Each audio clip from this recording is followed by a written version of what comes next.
23,000 से ज्यादा पदों के लिए जो सिपाही भर्ती की परीक्षाएं हुई और पेपर लीक हो गया कि मेन जो सरगना है वो इसके सिंगल है। मधुबनी से पति पत्नी की गिरफ्तारी हुई इस बात को सिद्ध नहीं करती है। पटना वाले खान सर जो उत्तर प्रदेश के निवासी हैं और पटना में रहकर और देश दुनिया में अपना नाम कमाए हैं, क्या वो व्यक्ति नहीं बोल सकते हैं?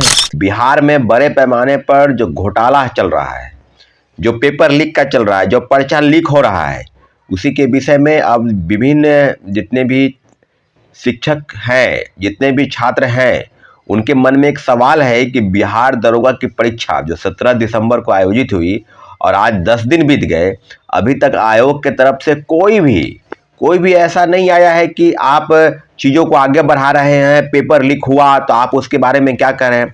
बस इतना समझ लीजिए कि ये जो अध्यक्ष हैं बिहार पुलिस अवर सेवा आयोग के चेयरमैन के.एस. द्विवेदी, जो पहले राज्य के डीजी भी रहे हैं, उनके मन में एक सवाल है कि नहीं, पेपर लीक नहीं हुआ है। तो आप लोग धृतराष्ट्र बने हैं, आप लोग को कुछ पता ही नहीं चलता कि क्या हो रहा है। प्रथम पाली में प्रथम जो शिफ्ट की परीक्षाएं हुई उसमें 13 पेज बाहर हुए, दूसरे शिफ्ट की परीक्षा में 24 पेज बाहर है। तो अब इस बात की चर्चा क्या किसी भी जो परीक्षार्थी है उनके मन में सवाल नहीं? 6,61,000 परीक्षार्थी इस परीक्षा में शामिल हुए और 1275 पदों के लिए। आपको सबको पता है कि बिहार पुलिस का अवर सेवा आयोग का जितनी भी परीक्षा इसके पहले हुई है, चाहे 1717 हो, चाहे 2446 हो, सभी में पेपर लीक हुआ है। और हम सभी लोग बड़े पैमाने पर जितने भी अभ्यर्थी थे दरोगा के परीक्षा में शामिल होने वाले, सड़क पर हम लोग ने आंदोलन किया, प्रोटेस्ट किया, लेकिन ये आगे मानने को तैयार नहीं थे कि पेपर लीक हुआ है। आप न पुलिस का, इसके पहले आपको बता दे कि सिपाही भर्ती के जो चेयरमैन हैं, जो बिहार केंद्रीय चयन परिषद के जो चेयरमैन है, इसके सिंगल उनकी छुट्टी हो गई है। आप समझ सकते हैं कि उनके जगह पर पूर्व IPS शोभा उत्कर को इसका डीजी बनाया गया है। तो अब आप समझ लीजिए कि अध्यक्ष के बदलने से अगर चीज़ें बदल जाए तो फिर अध्यक्ष पर कार्रवाई कितना ही होनी चाहिए कि उनको हटाया जा रहा है। मैं इसके सिंगल के खिलाफ में निश्चित रूप से माननीय मुख्यमंत्री जी से आग्रह करता हूं कि मेन जो सरगना है वो इसके सिंगल है, क्योंकि उनके रहते ही पेपर लीक हुआ। और आपको याद होगा कि 23,000 से ज़्यादा पदों के लिए जो सिपाही भर्ती की परीक्षाएं हुई और पेपर लीक हो गया, और वो बोल रहे थे कि पेपर लीक नहीं हुआ है। परीक्षार्थी इतना पढ़ लिए हैं कि 4, 5, 10 क्वेश्चन आगे से 2-4 क्वेश्चन पीछे से उनको मिलान हो गया। वाह, इस तरह की बातें इतने बड़े आयोग के चेयरमैन दे सकते हैं, वो भी राज्य के पहले DGP रहे हैं। इस बात से बिल्कुल इनकार नहीं किया जा सकता कि इस जो पेपर लीक है उसका मुख्य सरगना कौन है। मुख्य सरगना वही है जिसने पेपर लीक कराया है, जो आयोग का चेयरमैन है। उसको जल्द से जल्द निष्कासित ही नहीं किया जाए, उसको गिरफ्तार करके जेल भेज दिया जाए, क्योंकि ऐसे आयोग के चेयरमैन रहते हुए कोई भी परीक्षाएं निष्पक्ष तरीके से नहीं हो सकती है। और अभी बिहार पुलिस अवर सेवा आयोग के जो चेयरमैन है, ये भी राज्य के DGP रहे हैं, ये भी एक नंबर का घोटालेबाज आदमी है। इसके खिलाफ भी संज्ञान होना चाहिए। आज 10 दिन बीत गया और अभी तक आप जो है सोच रहे हैं कि पेपर लीक जो है नहीं हुआ है, आर्थिक अपराध इकाई के पास जाकर ज्ञापन सौंपिए, तो एविडेंस लाइए। क्या बात हो रहा है भाई। और आपको बता दें कि कल एक महत्वपूर्ण बैठक हुई है। जितने भी दरोगा के साथी सुन रहे हैं मेरी बातों को, 6,61,000 सब कमर कस के तैयार हो जाइए, क्योंकि बहुत बड़ा बिगुल अब फूकने की तैयारी है। और आज उसकी घोषणा, संभवतः आज उसकी घोषणा हो जाएगी।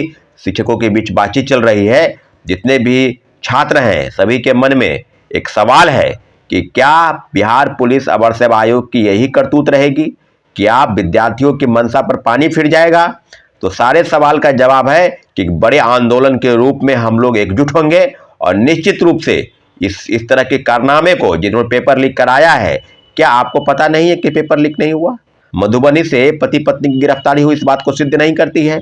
जब क्वेश्चन बुकलेट देना नहीं है, जो OMR की कार्बन कॉपी देनी नहीं है, इस पर निश्चित रूप से परीक्षार्थियों का अधिकार है। तो आप क्या बात कर रहे हैं? कोई मोबाइल लेकर अंदर कैसे चला गया? 16,000 से ज्यादा कैमरे लगे हैं, जैमर लगा हुआ है, तो फिर कैसे इस तरह की घटनाएं कैसे हो गई? आपको बता दें कि इस तरह की चीजों से बिल्कुल नहीं होने वाला है। और आपको सबको पता है, ज्ञात है कि लखीसराय में सोलवर गैंग की गिरफ्तारी हुई। सोलवर गैंग की गिरफ्तारी हुई, SP ने इस बात की पुष्टि की है। तो आप इस बात से क्यों इनकार करें कि पेपर लीक नहीं हुआ है? पेपर लीक हुआ है, लेकिन आप चाह रहे थे कि पेपर लीक पूरा धड़ल्ले से हो जाए, छोटा पैमाने पर हुआ या बड़ा पैमाने पर हुआ, कई लोगों के पास गया, ये जांच का विषय नहीं है। आपने जांच नहीं की, आपने सिर्फ लिपापोती किया है। इसलिए आयोग के खिलाफ में बड़े आंदोलन की तैयारी की रूपरेखा तैयार हो चुकी है। अब आप लोग कमर कस लीजिए और मेरी बातों को ध्यान से सुनिए।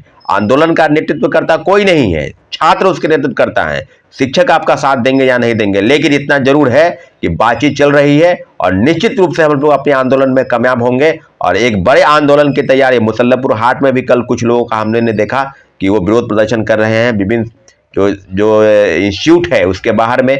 तो इंस्टीट्यूट के लोगों से भी आग्रह है, खासकर बड़े शिक्षक जो देश में अपना नाम परचम लहरा रहे हैं, उन्होंने एक बुक का हवाला दिया है कि 71 प्रश्न इसी बुक से आए हैं। और वो व्यक्ति पेपर लीक के बारे में बहुत खुलकर कहने की वकालत नहीं करता और बता रहे हैं कि 71 प्रश्न इसीलिए आए हैं।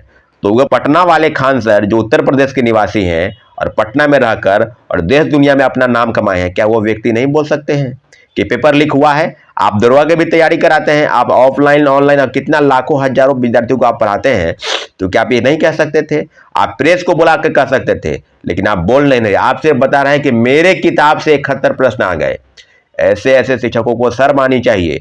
जो शिक्षक तो है, परंतु छात्र अभ्यर्थियों के साथ अगर गलत हो रहा है तो खुलकर बोलने की तरफ उसके मुंह में पता नहीं क्या हो जाता है। तो साथियों, ये लड़ाई निश्चित रूप से हमारी लड़ाई है, आपकी लड़ाई है। आप लोग हम लोग एकजुट होना है। लेकिन जितने भी शिक्षक हैं उनका भी साथ आपको मिलेगा। इतना जरूर है कि कुछ शिक्षक जो हैं सिर्फ और सिर्फ अपना बैच बेचते हैं, अपना सब्सक्राइबर उसको बेचते हैं। तो उनके लिए बस यही है कि बुक बेचेंगे। देशवा न्यूज पर वीडियो देखने के लिए लाइक करें, सब्सक्राइब करें, साथ ही बेल आइकन दबाना न भूलें।